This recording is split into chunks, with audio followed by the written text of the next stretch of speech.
and na de obofo wo duty pa or heaven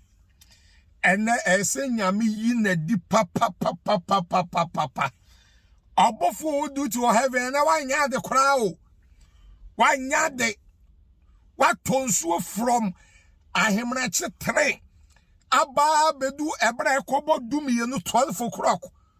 ugusu to and no that be obofo duty na wanya de kra na and the kra de na me fi say Judas na wo duty and na obofo wo duty and na wanya de kra na wa ma ye nyina asole ko aye bibi won wa e ban tumi ma enkrofo fie nyina yili ekwansu nyina yili amakas di densuom ene kosi adapa obofo duty na wanya de me jolai me jawo ense nyame ema suspension me jaw pa so